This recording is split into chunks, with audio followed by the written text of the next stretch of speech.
कंस या भेजो वो राक्षस आया इस सीमा के अंदर तो पाषाण पत्थर बन जाएगा। ये भोलेनाथ का है जिस पर राधा रानी है वो ब्रह्माचल है। और गोवर्धन के राज्य को आप जानते हैं।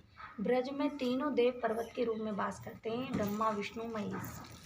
इस तीनों को सैंडल मुनि ऋषि का वरदान था। सैंडल मुनि ऋषि नंद बाबा के कुल थे। आप लोग सैंडल के हैं? हम तो गौड़े भैया। कि यहाँ कंस या भेजो हुआ राक्षस आया तो सीमा में प्रवेश करते पाषाण पत्थर बन जाएगा। और जो दाना बरसाने जाएगा वो राधा रानी की सखी हो जाएगा, यानी लेडीज बन जाएगा। जो दाना गोवर्धन जाएगा वो भगवान का आनंद भक्त हो जाएगा। तो तीनों पर्वतों को जैसे वरदान था। जब ये बात नंद बाबा को पता चली तो वृषवाहन जी ने रावल को छोड़ के बरसाना बसाया और नंद बाबा ने गोकुल को छोड़ के नंदगांव बसाया। दोनों स्थान चेंज हो गए। राधा रानी का असली गांव रावल है। रावल में क्या है? और कन्हैया का असली गांव गोकुल है। लेकिन दोनों ने ये स्थान छोड़ दिए। रावल से राधा रानी बरसाने आई और गोकुल से कन्हैया नंदगांव आए। तो कन्हैया जब गोकुल से नंदगांव आए तो 2 साल 2 दिन के थे। यहाँ भगवान 9 साल 49 दिन रहे। यहीं से कंस को मारने गए। जो भी लीलाएं की यहीं से की। यहीं से कालिया दैकुना था, यहीं से गिरिराज पूजा की, यहीं से भगवान ने महाराज की हो। जो भी यहीं से लीलाएं बरसाने में जो महाहोली हुई, जो सब हमारा बनता है, वो भी यहीं से की। माखन चोर की लीला, ये जो भी लीलाएं हुई यहीं से स्टार्ट हुई और यहीं पूरी करके यहीं उदो जी है हमारे यहाँ। अक्रूर जी जब कंस के भेजे हुए हिसाब से कंस को पता था कि अक्रूर जी के साथ कन्हैया गोकुल मथुरा आ सकता है, तो अक्रूर जी स्पेशल यहाँ भेजे थे लेने के लिए।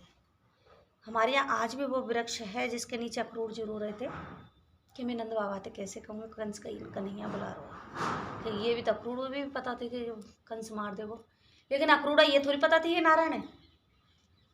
तो उस पेड़ के नीचे आज भी पानी झरता है। वहाँ मंदिर नहीं है, खाली छोटी मूर्ति है और वृक्ष।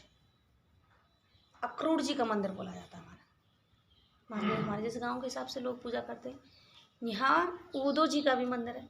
उदो जी जब गोपियों को ज्ञान देने आए तो कहते ना, सुन उदो है गयो सुदो सुन गोपीन के बोल, और ज्ञान बजाई ढोपली तो रहे ढोल की ढोल। यहाँ को ज्ञान घुसे तो उदो जी को अपनो ज्ञान खोई गए, क्योंकि उदो जी 16 वेद शास्त्र कलाओं के ज्ञानी थे। भगवान कृष्ण के सखा थे लेकिन भगवान से भी बड़े थे।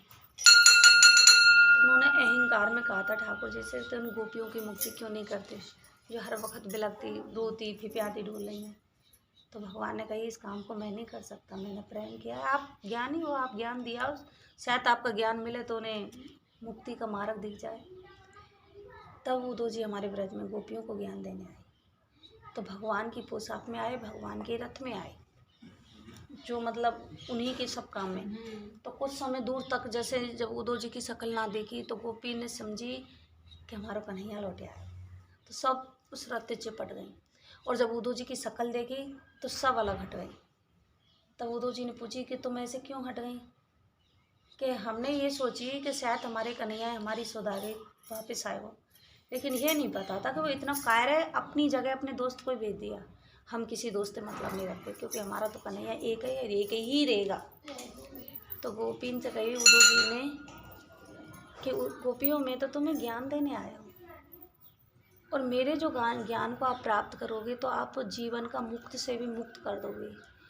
तो गोपी ने कही उदो जी आपके इस ज्ञान की ज़रूरत किसको है?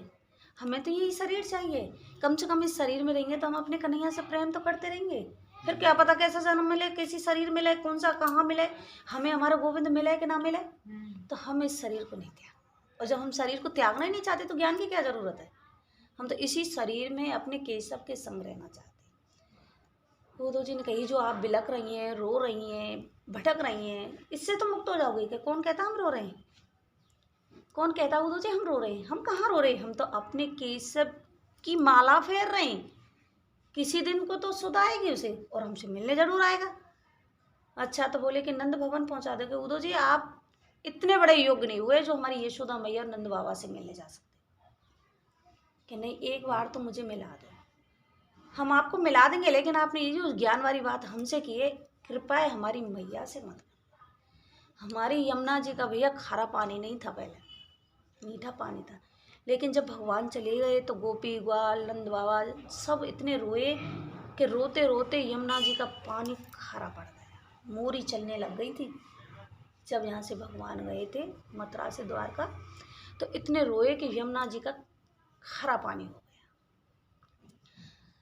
तब उद्धव जी यहाँ आए तो उद्धव जी ने कही कि मैं द्वारका से आया हूँ भैया। तो नंद बाबा ने कही भैया हमारो कन्हैया कैसो है, तू द्वारका ते आयो शुद्ध लायो वो कि बाबा कन्हैया तो मस्त एकदम थे, तुम्हारी बहुत याद करे और तुम्हारी याद में इतना बिलके। तो नंद बाबा ने कही कि वो भैया हमसे मिल ना सके, जब मिल गए तो कि ब्रज में दूसरा नहीं आ सकता, ये अपने कुछ कानून होते हैं। अगर आपकी इच्छा है तो द्वारका चलिए और अपने केशव से मिले।